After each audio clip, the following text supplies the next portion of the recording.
Welcome to another episode of the Two for One podcast. I'm your host, Dion, and alongside me, my fellow co host, Nate, is here. And joining us today, creator of BTO Media and host of the Bunker podcast, friend of the show, Kevin Bunk. Kevin, thanks for joining us on this Sunday afternoon. How you doing? Good. Thank you guys so much. I'm pumped. Been a fan for a while now, so I'm excited to finally get involved here. Yes, sir. Yes, sir. Yeah, well, I'm glad you've been listening to this show. We really appreciate that. But yeah, today I want to get you on just to get your takes on some of these early season games that we've seen. Teams have only played like a max of 3 games, but plenty to talk about across the league. So I think, most people are probably starting with the Wemby conversation. Obviously, he's been the top story in the league, at least on the court. Top story on the court, I'll say.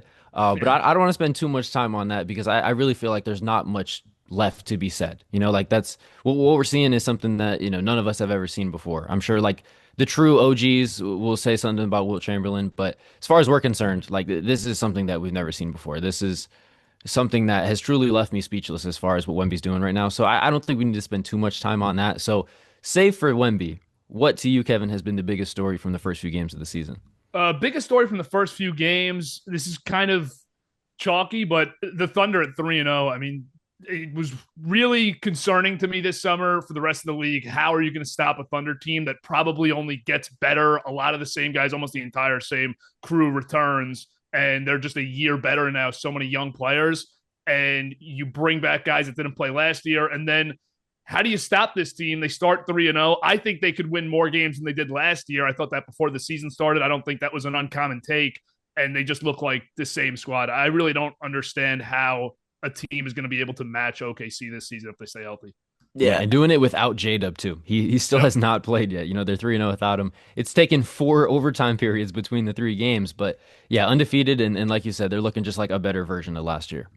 I think this might be like an overreaction thing. I might have to throw this in the post on Monday, but is it crazy to think that they could put up a run for the best record of all time this season? Is that like a crazy thing to say that this team's that good that they could legitimately give a shot at 73-9? Because you added this team from last year. Like, J-Dub is going to be back at some point.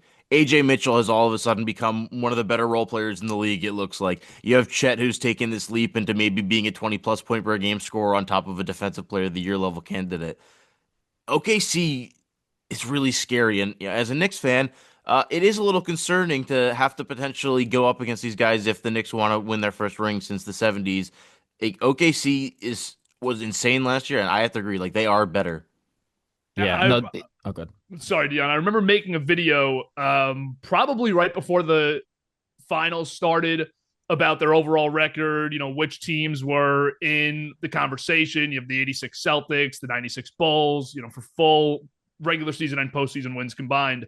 And that they legitimately might have been one of the best teams of all time last year. But I think people weren't there yet because we were in the first year of them actually being a Right. legit contender. And I think we look back 10 years from now, 20 years from now, and just say they ended up winning 3 or 4 rings. That's one of the best cores that we've ever seen. And from top to bottom, I mean, the depth that they have is ridiculous. This is not they have 4 guys that just dominate every night. They have 8 or 9 guys that I do not want to see on the court at all Right. times.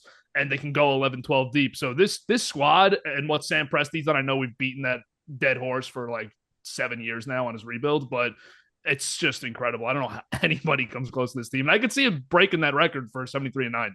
Let me Yeah, I pose mean, this how many question. games are they not going to be favored in? Maybe like at There's not Denver. is I mean, unless they're missing players, I don't expect a single game for them to be not favored in. Me, I guess maybe in Denver if the Nuggets are on like a hot streak because it's Denver and you can't breathe. Yeah, and it's the depth that really stands out to me, like you were saying, Kevin. Like they're them just unearthing AJ Mitchell. Like he looks pretty good in He the looks what the so good, 36 games man. he played last year. He has been amazing in these last 3 games. I mean, yeah, they're just going to continue to do this too because, like you said, we all know how good Sam Presti is at finding players in the draft. But they're just going to have so many tools to just keep filling out this rotation as time goes on and the core gets more expensive. It's just ridiculous. Let me pose this question because I know Kevin, you're huge into baseball and football as well. I guess out of those sports, because I don't know shit, fuck all about hockey. Would you consider Sam Presti to be like the best GM right now across American sports? Yeah, I think you probably have to say it's him or maybe Howie Roseman. I know you're not going to love Yeah, that, no, but I get it. because Presti, to be able to rebuild this team and really build multiple championship contenders in his tenure, which I think he's the longest tenured GM in basketball right now, unless it's Pop. But Presti's had such a great run in OKC, and they hit rock bottom. They get back up. I think Roseman's probably the only comp that you could really have for him, because baseball, it's tough. If the Dodgers can spend $350 million on their team, how can I give it to Friedman over Sam Presti? Yeah. But I don't know if I'm ready to say, or if I'll ever be ready to say that he lucked into SGA, or if he actually had a calculated idea that SGA was not going to be an MVP, but going to be a 23, 24 point per game guy. Because that trade, SGA didn't feel like a throw in because he was decent with LA and he thought he could be a real rotation piece that could impact your franchise. But for him to have turned into a 30 plus point per game scoring title guy is a stunner. But Presti's done a great job, so I don't want to take it away from him. I'm going to ask, Dion, do you know what team Howie Roseman is the GM of? The Philadelphia Eagles. Oh, okay. Let's go. Yes. I'm not that tapped out. All right. Okay? I'm still there a little bit. I'm still not like I used to be. Just want to make sure. No, yeah, I'm a big fan of Howie Roseman as far as what he's done with the Eagles the last few years. Being a Cowboys fan, it really sucks. Yeah, but yeah. I wish Jerry Jones just had 1 ounce of whatever Howie Roseman is made of. But no, as far as Sam Presti goes, like, yeah, I mean, I was one of those guys. I was probably one of the few. Like, his time at Kentucky, I thought SGA was going to be an MVP candidate. Mm-hmm. Like, I was all in on him as a rookie. During his time in LA, I was kind of like, LeBron. Well, maybe. No, well, let me finish. During his time in LA, I was like, okay, maybe I overreacted. Let me simmer down a little bit.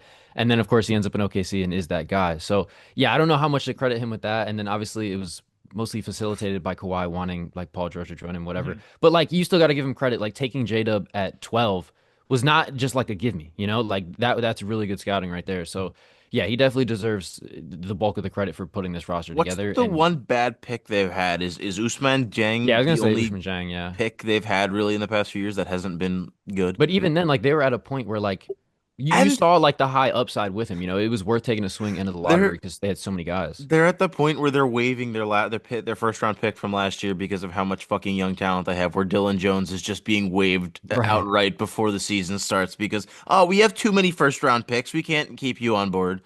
You know, I get really curious with Presti with the amount of picks he has and the fact that they have way too many young guys now, which is not a problem, but for the reality of the draft picks that they have in the next couple of years, at what point does he just unload them?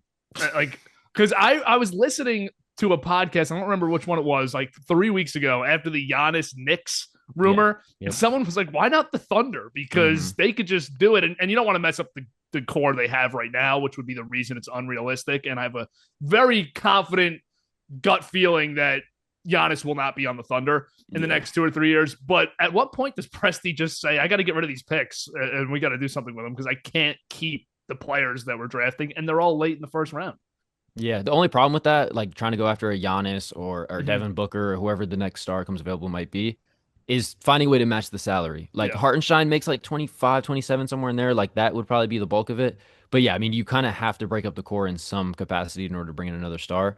But yeah, bro, I mean, I'm not losing any sleep over trading Isaiah Hartenstein to get me, you know. No, what I'm saying is, like, how do they come up with the salary to go get a big fish? No, I get that. I just think that at some point, I understand also having the picks to be able to just constantly rebuild and have like spare magazines basically just on your belt at all times. But I think also, like Kevin just said, you can't go the next season with having 2 more first round picks. And like right now, at the way it is, where they still haven't paid some of the guys and figured out who's going to stay in the long term and who's not. Like they cannot just keep drafting 3 players a year in the first round, and or they're gonna run out of roster spots. They already did. Mm-hmm. What impresses me the most with Sam Presti, while we're still on the topic, is his ability to move off of guys at the right time. Because the Giddey trade, I'm watching the finals last year, saying like this was a masterful deal, and you got rid of a good player who obviously had some off the court stuff in OKC, whether that was his fault or not, whether he's in trouble for it or not. Like it just soured with Giddey and the Thunder, and it just didn't feel like a great fit. You go get Caruso. Hartenstein was a terrific free agent signing, just understanding where to put your money.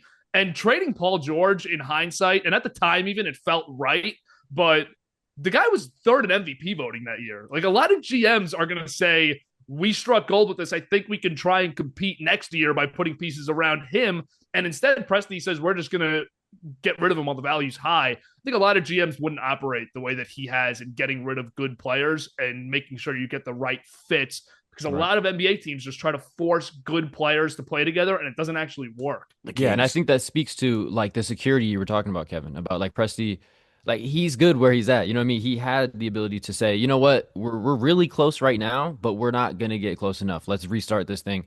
Most GMs don't really have that leash. So Yeah. credit to like the OKC ownership really for like trusting in his vision and really putting their faith in the long term view for this team. To switch gears, though, I wanted to talk about really the complete opposite situation. I want to talk about a team in the Eastern Conference who has mostly put their team together through free agency this summer and is not looking so good to start the season. Wait, And I that want is to the guess. Is it a red team or is it a blue team? it is a red team. Okay, go on. It is the Atlanta Hawks, a red and yellow team. Yeah, not looking so hot. I watched them start Mo Gaye. I actually don't know how to say his last Mo name, but Gay. Moget, and who else was starting on the wing? It was not great. Jalen Johnson was out, Reece Sachet was out already, and it just made me think: is this just going to be another year of the Hawks being the Hawks? Are they just going to be 41 and 41 or 42 and 40? And their starting lineup, their best five, is only going to play like 11 games together, sort of thing. Nate is nodding in agreement here. Like I'm worried. I was really high on the Hawks as far as like them being at the very least just way more fun to watch, and it has not been that way. Like Trey looks like the same exact guy. I was really hoping we'd see some sort of change as far as his play style. He's obviously a great Uh, player, but I don't know, man. I don't know what to do about the Hawks. It's not feeling good early on. I'm one of the fools who jumped in the Trey's going to become a really efficient playmaker camp this year, and early on, we're not getting our returns on that. They Not do great. feel like one of the teams that through 3 games or 2 games, I know exactly who they are. I think they've played through. I think they're 1-2, right? They're 1-2. I feel like I know exactly who they are because they're the same team they've been for the last 5 years. I was really high on them before the season. I have no hype for them no, anymore already. yeah, I actually agree because the other thing I said was that I was sure of already was that DeAndre Ayton is bad and that he sucks and that the Lakers aren't going to do anything with him and that he doesn't help them. The other thing I'm pretty sure of, I guess there might be a few other things, but the Hawks being pretty much the same team from last year, 100% in the same boat. I think I've seen probably 45 different Hawks fans on Twitter talk about the same shit. It was like, man, they tricked us. This is the same exact team as last year. The offense looks the exact same. Like, different players, same exact shit is happening. There's not enough shot creation outside of Trey. Uh, Porzingis is whatever. Like Porzingis is a little better than I thought he was going to be. I guess that's something. They just don't move me at all. Like this is such a middle of the pack. Maybe they sneak into the playoffs, win a playoff game team. Like they have the Eastern Conference Finals and Finals talks that I was seeing before the season. Um, you were drunk. A lot of you had really, really misguided takes. Yeah, I mean, I don't know. I will say there are some bright spots as far as like I think there's good depth on this team. Like there's a whole bunch of really good players. Like I think Austin Newell has looked But pretty good in there's the early one going. issue. It's the man running the show, and Right. his name rhymes with Ray Tongue. Yeah, I Yeah, I think I'm also out. think I think I'm cashing out all of my Trey Young chips. It's over. I appreciate that. yeah, I It's don't know that done. I ever had any in my I had a pocket, but few this offseason when I saw who they were putting around him. I'm like, here comes playmaker Trey Oh, Young. Dyson And Daniels, man. Have yeah, you he's also not been great. yeah, Not great on the like early a returns, bad, but like genuinely a bad player right now? And I'm not saying least he will be improved a bad player player. after winning most improved last year. Is he going to be Least, least improved this can we year? make that an award? Would that be? Is that too harsh for every single most season? regressed Most player. regressed player. Most regret. Yeah. MGP. No, that's not.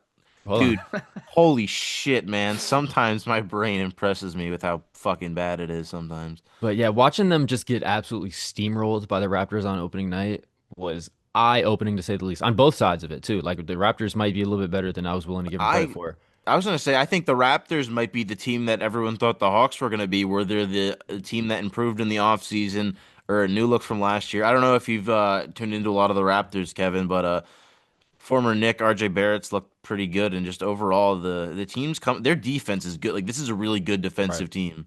I think Darko's actually a pretty good coach. I've seen so many things about Darko. First of all, I will preface with I have not watched no more than a couple RJ Barrett highlights this year. But I have seen a couple things in the offseason that made me like a totally out on the Raptors to maybe they can get that going because Darko gets a lot of praise around the league. I don't know if anybody catches that, but people really like him. Players like to play for him. And I've seen some things that I just was impressed by last year, even in losses. But I'm not going to expect them to keep it going, but they could be that play-in team that ends up grabbing the 7 seed when it's all said and done, and you feel good about where you are because 3 months ago, I would have said it's one of the worst situations from a front office standpoint in the entire league. So many Yeah. big contracts, not a lot of guys that you feel great about. But if RJ's playing well and they finally figure something out, defensively is the key for them. You got to be a great defensive team there to win games. We'll see with Toronto. I'm not a big Scotty Barnes guy. So Mm. that's where I've been pretty turned off with the Raptors the last few seasons. And I'm not a big RJ Barrett guy either. But we'll see if they can actually click this year. Yeah, Scotty last year for me was like his game just didn't really go in the direction that I wanted to see it as far as his Scotty's progression. empty Like, calories, man. yeah, he turned into much more of a perimeter guy, like very inefficient as far as just his overall offensive attack. Wasn't I quite as good as defensive, but like this season, like the 2 games he's played, I feel like it's been much more getting out in transition, getting to the rim. You know, he's at his career low for 3 point attempts. He's only taken 2 or 4 over the 2 games.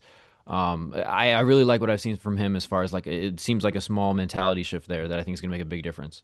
I don't like his offensive game whatsoever. I don't think that's ever going to change. But defensively, his versatility, his switchability, whatever that stat was that Mitch brought up the other week, where Hmm. he was #1 in defensive versatility and minutes guarded distributed throughout the 5 positions, and that OG used to lead the category or Right. whatever. Like Scotty Barnes' defense is kind of where I think he has to make his money for his Yeah, I career. feel like that's not to discredit Mitch, but I think that's more like Raptors scheme than anything else. Like he's just tasked with guarding a bunch of different Yeah, players. Doesn't necessarily like make him a better yeah. defender. Coincidentally, him and OG were both like. That yeah, I mean both versatile defenders. Don't get me wrong, but yeah, I mean, I um, also still think the Brandon Ingram move was really dumb, and I'm not a fan of it.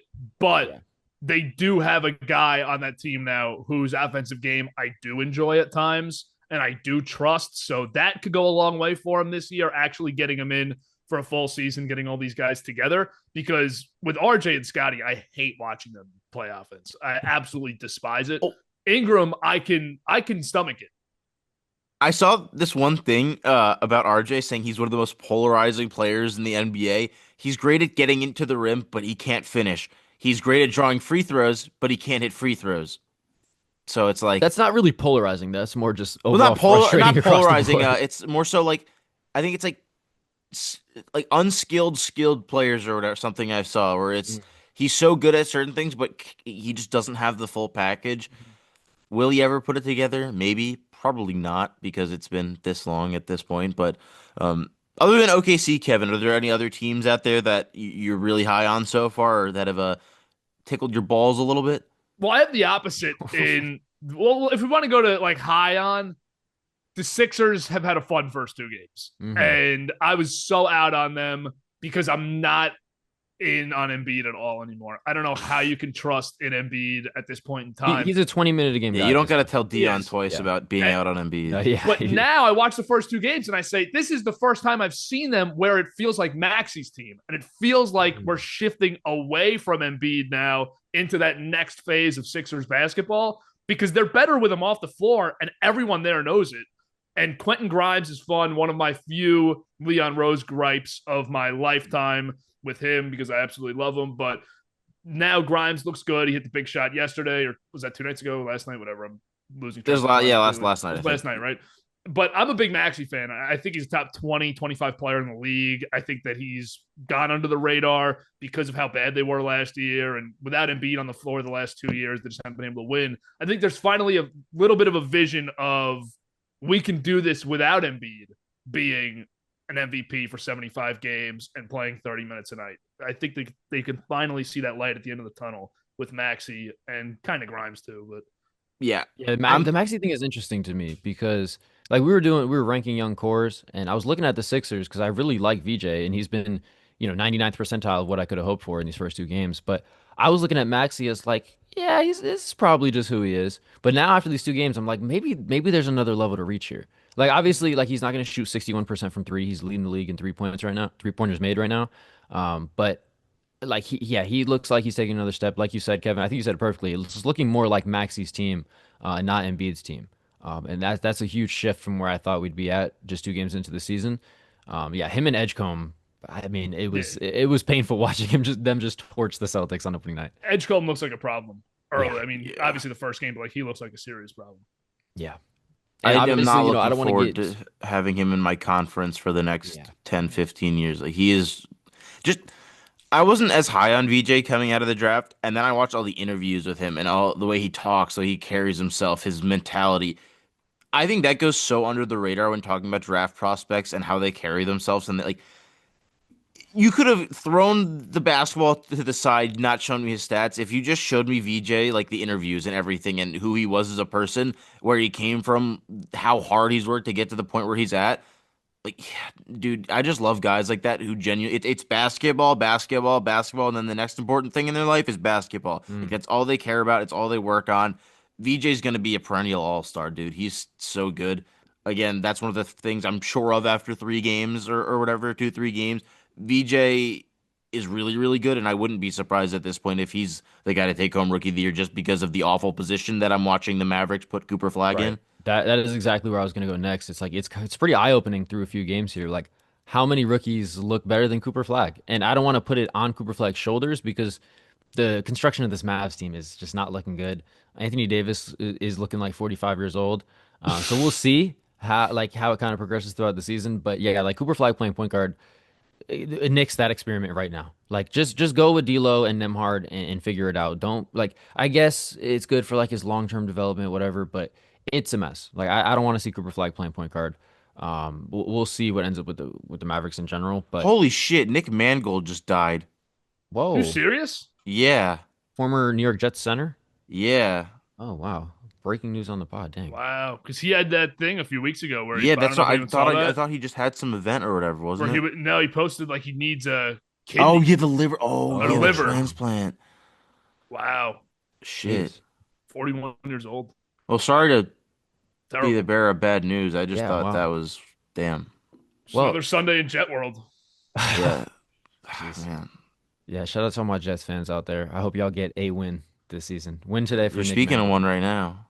Yeah, Oh, I'm a Kevin, Jets you're a Jets. fan. Oh, there Yeah, you they're go. gonna win today too. Huge trap game now. Not to. I'm not trying to like make light of it. It's like this is like a death game now. No, They're yeah, definitely yeah. gonna win. Wow, jeez. I was going to transition to talk about the depth of the Sixers because like as great as Maxey and Edgecombe have been this season, or through the early going, I don't really know how this Sixers team gets through a season. Like even when Paul George comes back, like the depth here is just so uninspiring. Yeah, like they're fun. I want to say like they'll be decent even without Paul George and Embiid because they have I young think they're going to be guys. in that like Hornets tier of like Yeah. entertaining, but like they're probably going to win 30 something games. No, I think they could sneak into the play-in just because of how bad Well, the in the East East, is. 37 wins could get you Oh, the well, you play-in. said 30, so I thought we were talking 30 something, yeah, 37 so and it's 30 wins 30-ish. are a little bit different.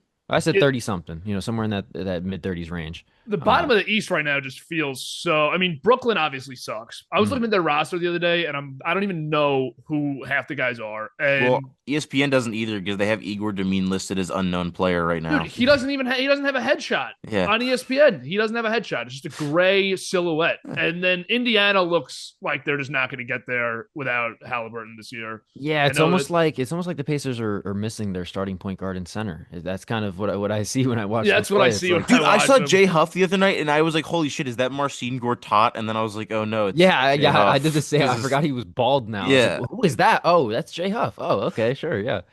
Yeah, no, the Nets are pretty bad. I think the Wizards obviously going to be bad, but they'll be like No. fun bad. The Wizards are like what we thought the Hornets were going to be, I think. hmm Yeah, They're I the think they're going to be fun. fun. I think they're going to suck, but I think they're going to be pretty fun. Yeah, I'm not going to get there with Wizards and fun.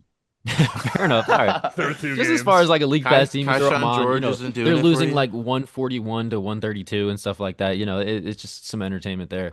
I can't figure out, and I'm trying not to overreact. I'm trying to stay calm and poised. Oh, I don't know if the Celtics suck or not. They might suck. okay. Well, here's the quick answer.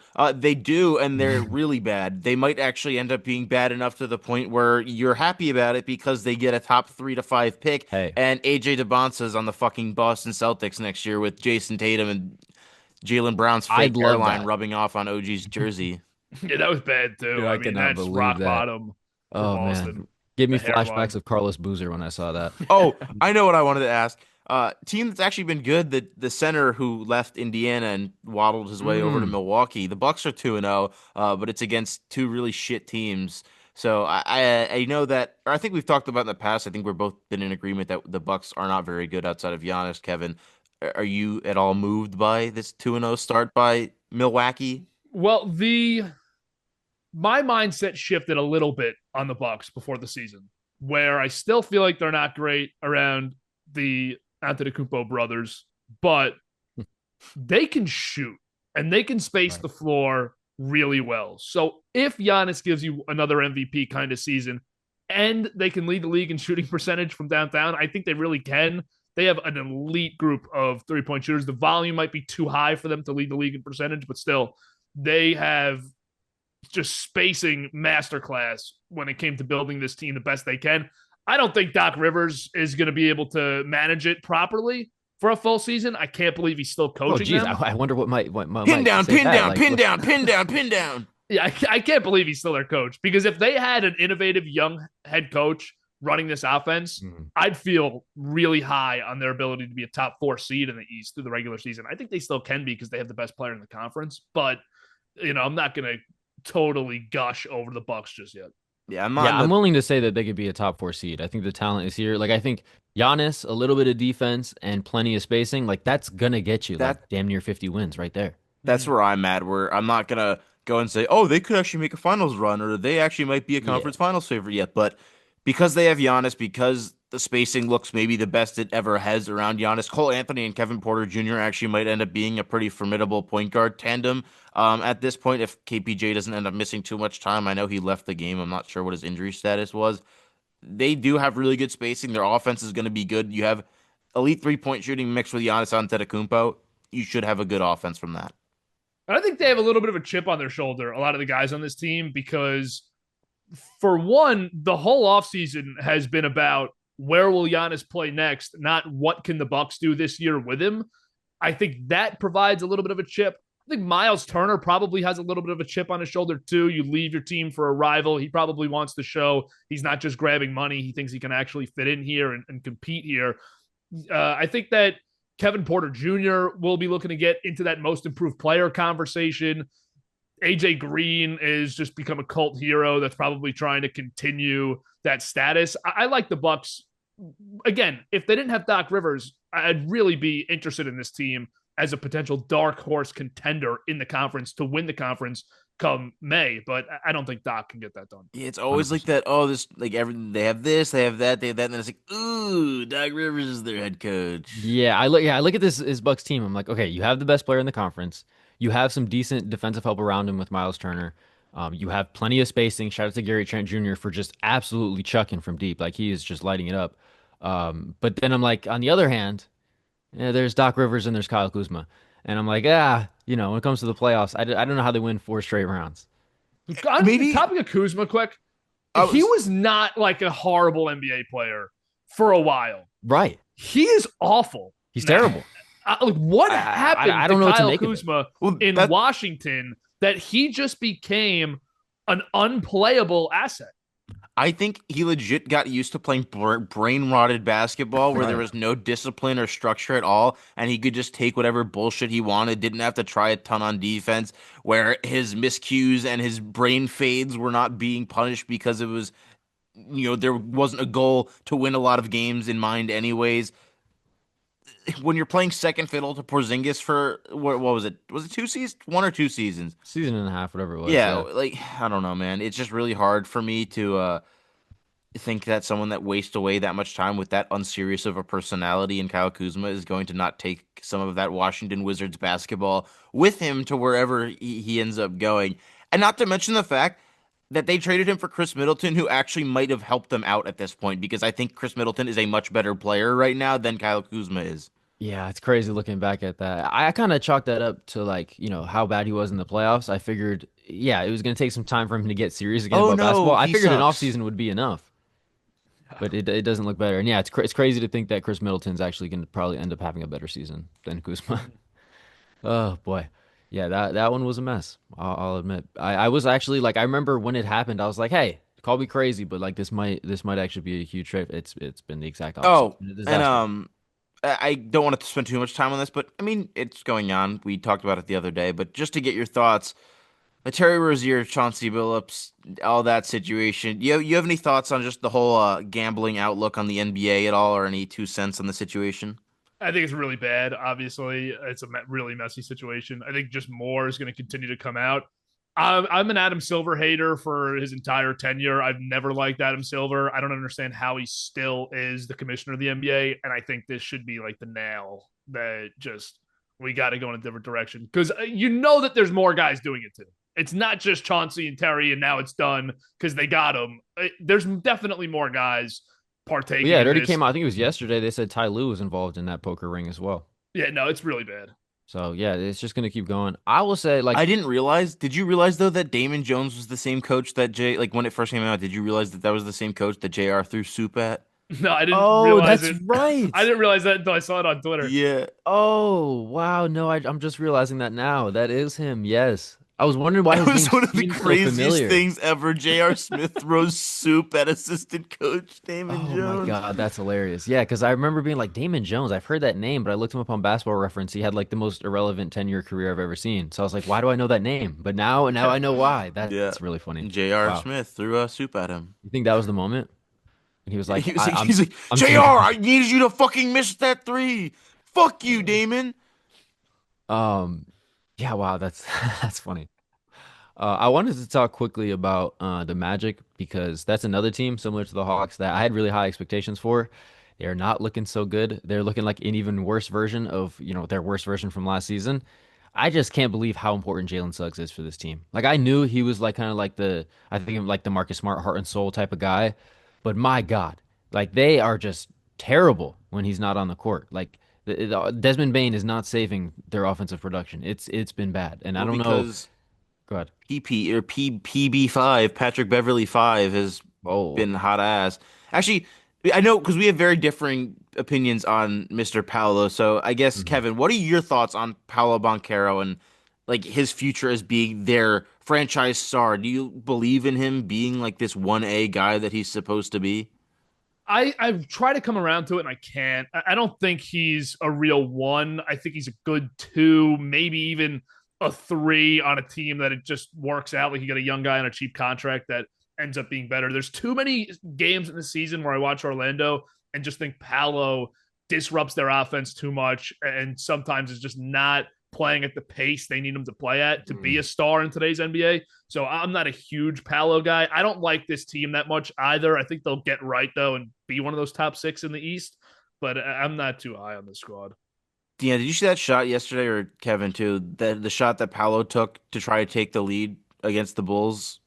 No, I'm gonna look for it right now. No, I might have So, missed that. I guess we can throw this up here on the YouTube version of this. Obviously, podcast listeners will have to go check it out on there or look it up if you guys want to see it. But there was 12 seconds left on the shot clock. I forget. They were down by one or two. Maybe it was three. I forget how much they were down by. Regardless, 12 seconds left in the shot clock. He just runs to the fucking side of the court and like not at the hash mark, but he's a few feet from the free throw line extended. He just hucks up a fadeaway three over two guys, and that shit hit the front of the rim and went off, and that was game. Oh yeah, I'm seeing it right now. That's terrible. How much Like time left in the game? there was He 12 takes the seconds left shot in the with game with the shot yeah. clock. Like he had the full shot clock or whatever it was. There was no rush and fadeaway three side of the rim. Like one of the worst attempts I've seen for a game winner in a while. It's really bad. That's really bad. Dion, go look at it really quickly. Or do you not? I'm using the Clips site right now. I'm seeing him miss a finger roll late. Wait, we talking about last night's game? Yes, against the Chicago Bulls. No, it was They against lost they Atlanta. lost by 12. Atlanta. Oh, It was the Atlanta game 2 days ago. oh, that yeah, you're right. You're right. Yeah, That okay, I was was the gonna say Atlanta. I Okay, my remember fault. I My was fault. watching Bulls Magic last night and I was Yeah, like it wrong didn't come red down to team. the I wire. had it in my head because they played the Bulls yesterday, and I was thinking red team. But yeah, Okay, Yeah. gotcha. Let me pull it it was up the right Hawks. They here. were down by Red play-in two. team. Okay, here we go. So a little screen and roll with Bane. He's oh my God. Oh, oh my goodness. Yeah, What was That's that? just how they drew it up too. Damn. Yeah, I mean, it's a little bit of a broken play. Like Desmond Bain kind of flings it over to him. But yeah, he catches with what, 11 seconds left? And he takes a leaning 28 footer with 10 and a half. There's 10.5 on the clock as he releases it. What am I seeing? but like I talked about VJ's brain, same thing with when someone said on Twitter. I don't want to steal this exactly because it was really funny, and I guess give them credit to whoever the fuck said it. But Not they to mention said when Franz was wide open for three, well by the way. when scientists study Paulo Banquero's brain, they're gonna jump off a 90-foot bridge.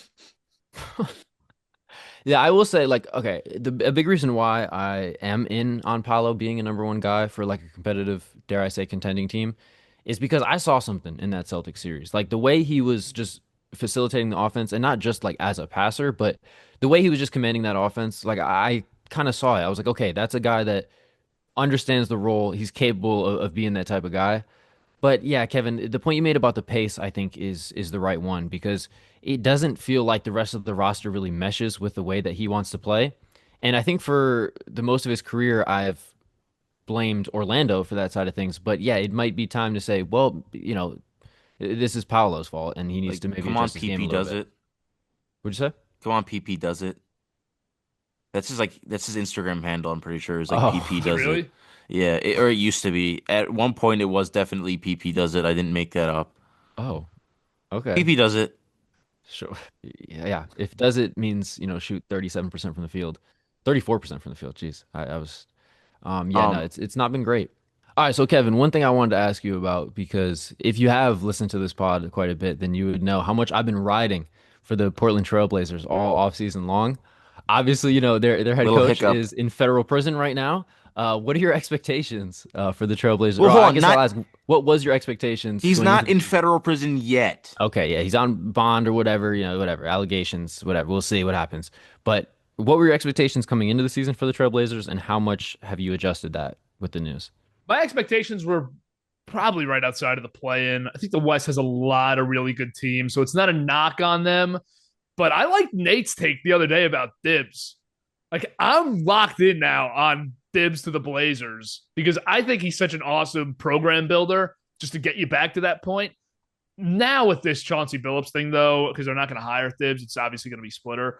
I can't imagine they get into those top 8 spots in the West by any means, but top 10, maybe they can get that 9 or 10 spot. I think they end up right outside of it, though. But it's one of those seasons where they end up right outside of it, and you say, if we could do well in the lottery, if we can get a player who can potentially impact us next year, if you get Dame back, then I feel really good about our chances to be in the playoffs next year. I think it's a real Mm, building block year for them, but I'm not all the way to they're going to be in the playoffs. Yeah, like I feel like this is a transition year where I know you're really high on Dion. I think the West is just too good right now. They're about to take that next step, but I don't think this is the year that they do take that next step. It would have to be similar to, the Knicks with Tibbs back in 2020 or 2021 whenever they were the 4 seed and lost to the Hawks in the playoffs. Like everything would have to pretty much go right for them in the regular season for them to get into the playoffs. It could happen for sure.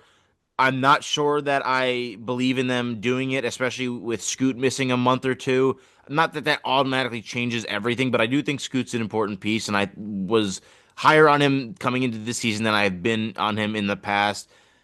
But it really comes down to the West just being too good. Like I don't see them winning more than 42 games with this current team.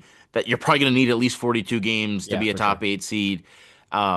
Yeah, they're a really fun team. They're good. They're gritty. Could they get to the playoffs? Yeah, but I think we're more likely in the case of seeing them take another step forward this year, showing still that they're getting better, and then next year is the year where it's like, okay, we want to make the playoffs this year. Right. Yeah, I mean, we'll see how much Thiago Splitter changes who they are as a team. What I really like about them, though, as far as like trying to get them into the top 10, is I think they just have a really solid floor as being a really good defensive team, especially on the interior.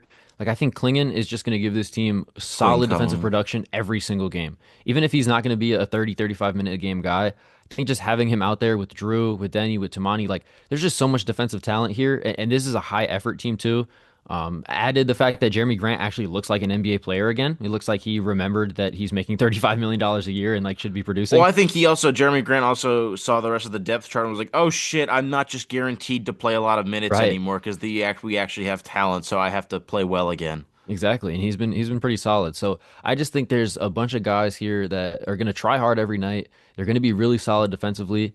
If they could just be good enough. Like if Shaden Sharp can take that step, if Drew Holiday can kind of get back into that player he was in the beginning of his Celtics tenure rather than the back half of it, like I think there's enough here. Like I see it with this team to where I think the defensive floor is high enough to like get them enough wins. Like it'll be close, like you said, like 42 wins might not cut it for a top 10 seed in the West, but I just really like so many guys on this team, and I think it just makes sense that they're going to be competitive every night, and they'll be in a lot of close games. It just comes down to like, can they execute down the stretch of those close games? I think out of I don't know if I'd call them a bad team, right? I don't know what the exact word is to use, but I think out of the bad teams in the league and the teams that you're not really turning on the TV to watch, if you're a bit more than a casual NBA fan, but not all in on the NBA, if you have your team, you get what I'm saying? Mhm. Yeah. I think out of the bad teams, they have the most depth, the most excitement of those teams that I might turn on the TV to watch a Trailblazers game. I might leave it on Right. when there's nothing else really going on and enjoy watching them play Hmm. in a close game because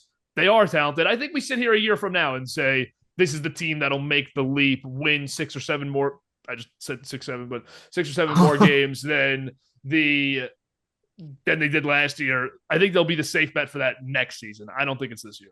Fair. Yeah, I think they'll definitely be more entertaining because, like, like us all being on the East Coast, there are nights throughout the NBA season. You get to that like 11 midnight time range, and it's like Kings versus Jazz, and like the Clippers without Kawhi against this And terrible Sun team. But to like, quote Mitch, eyelids please when some of those games come on. exactly, yes. But I yeah, I think the think Blazers will be worth staying up for a lot of nights. when you're talking about like the tier of teams they're on, I do agree it's a bit hard like where to put them. I think if you talk about the lower tier, the lower tier, the expected, because I still think the Blazers are an expected non-playoff team. Yeah, So I think yeah, I if you're think talking about the consensus is there. Yeah. expected non-playoff teams, I think they are that top of that tier. And you could argue, or maybe by the end of the season, they get into that above the lower tier playoff teams. Mhm. Did either of you guys know that Tiago Splitter has been coaching this long? Like, I just learned that he was like the head coach for the Mm-hmm. the PSG team not too long I ago. didn't know that until the Did he Bills. coach? He Oh was an no, Wemby assistant for didn't the play for. Nets. He was the head coach for PSG over in France for I think just one season. I hadn't thought about him once since the 2014 NBA Is he Finals. Like he just French? completely vanished from my memory. Yeah, he's French. That's Splitter's a French name. I believe so, unless I'm mistaken. I just wouldn't. I don't know. I don't hear Oh wait, no, he's Splitter he's Brazilian. What am I talking about? I actually knew that. Yeah, no, but bad. yeah, he was coaching over in France. Anyways, I wanted to talk about other coaches before we get out of here. Kevin, is there anyone in particular in your mind who is really just on the hot seat this season, or Mm, is going to be the first coach fired? Do you have a prediction for I who like gets that. let go, or who you think at least might potentially be let go if things continue to trend in the downward direction? That's a tough one. Hot seat's a tough one. I'm Ooh, going I through got the an answer. Eastern teams right now. Dion, you go first. I think Willie Really? Green probably Yeah. has the warmest seat of any coach in the league. Not that the Pelicans have been bad to start the season, but looking across the league, like who else? I don't know that there's a great answer anywhere else. Like the teams that are kind of struggling, kind of expect them to for the most part. I don't think like Quinn Snyder's not going to get fired if the Hawks disappoint. I wouldn't think.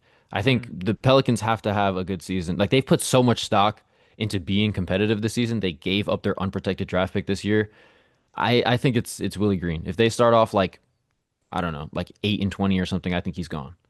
I think Ty Lue's in a tough spot this year too with the Clippers, where he's Yeah, been there that's the for thing. a I few just think Ty years. Lue, like he just has so much equity built up. Yeah, I'd be pretty surprised if he was fired mid-season. I I don't think I if think the feel like he poorly, mid-season would like if the happen. season is Yeah, Yeah, lost, like Tyronn Lue would have to Ime Udoka or or he Ime would he'd have have to, to. Udoka Yeah, I or mean, to he Chauncey might, Billups. yeah, he might be joining Chauncey Billups over in court. So yeah, maybe that is what will get him. But as far as like the Clippers not being good, they'd have to be like really bad, like season looks lost like type of Bradley thing. Beal bad.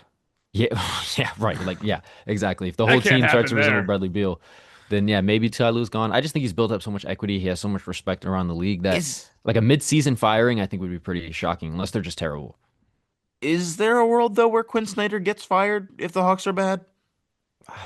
It depends. I don't know how deep the Atlanta owners' pockets are, but like that's a lot of payroll as far as the coaching staff goes, because they fired a bunch of coaches in the last 5 or so years. So like maybe, like I wouldn't say it's impossible, but I gotta feel like they're gonna stick with him in the red glasses for at least the rest of the season. Did you want to talk about your Charlotte Hornets really Yes, I quick? wanted to close out just by mention. I don't know if that it warrants a full discussion, but just want to mention that I think potential league pass team of the year this season, like it was the Rockets last year. I think it might be the Hornets this season, and that's just so convenient for me because of course this is the year that I moved back to Charlotte, and so I just get blacked out from watching all of their games on League Pass. That really sucks for me individually, but I think the Hornets are going to be a ton of fun to watch.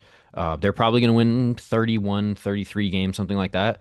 But I think LaMelo, as long as he's out on the court, he's going to have his one-legged 27 footers, which is going to be frustrating. But he is a very entertaining player to watch in general. If Brandon Miller is not going to be hurt again this season, hopefully he's good to go. Well, he's already hurt. No, I know. I'm saying like hopefully he's not out for too long. Okay. I really, really enjoy this team. They're a ton of fun. Like obviously they played the Nets on opening night, so that was kind of like like a walk in the park. But Well, they look like so much fun. Getting out of um, transition, the lobs that Lamelo's throwing, Musa Diabate running all over the place. Like I really like this team. I'm really glad you mentioned them because I actually think that Charles Lee could be one of the first coaches, if not the first coach fired, also because Really? he actually is an idiot. Well, he's not. It hasn't been great. The early He returns have played not been fucking Trey inspiring. Mann, who was awful last night against, or he took him out, I think, the last like 7 minutes or so for Colin Sexton, who was like one of the best players on the court. And his rotations just suck. And he doesn't play guys or like play the right lineups or things that work together. Mhm. LaMelo's defensive effort has actually been a lot better so far through 2 games. I want to Yeah, give we'll see how LaMelo, long that lasts. Yeah. yeah, again, I'll give him credit for that. But I think everything went wrong with the Hornets the minute that Kenny Atkinson decided he was going to be Hmm. their head coach and then said, Hmm. I'm actually not going to be your head coach because that's how shit your franchise is, and decided to go back to being an assistant for the Warriors. If a coach that's like a good respected coach turns your franchise down, that's an alarming sign. That should have been where everyone's red flags were just going off. Yeah, and the Charles Lee thing, like he was very well respected as the Bucks assistant. He became the Celtics, one of their top assistants. Has a Yeah, lot of respect around he the just league. sucks. I But don't know if yeah, he I've seen a ton of behind the scenes like clips from Hornets practices and stuff like that. Like I've seen Charles Lee talk and coach a lot, and I can see why he's well respected around the league. But as far as being a head coach, especially the head coach of a young team who has a young star that really needs to be reined in, I don't think it's a great fit. Like he's very like nicey nice, like high energy, smiling type of guy. They need more of like I don't think Tibbs is the guy, but they need more of like a Tibbs, like a hard ass type Mhm. of coach to really like set the team straight. Because there is a lot of talent here, but with well, I thought LaMelo kind of running loose, like it's not going to Kenny be a winning Atkinson would have team. been a perfect guy he's stern but not I'm gonna yell at you and Yeah, he's still then like young enough, like young mentality enough to like relate to young players, that sort of thing. Yeah, I think that would have been good for them. They also could have just kept James Borrego. They were making the plan every single year with him as the coach. James Borrego's son. He follows me on Twitter. Oh, okay. What's his Yeah, name? James Borrego was Oh shit, that's bad of me.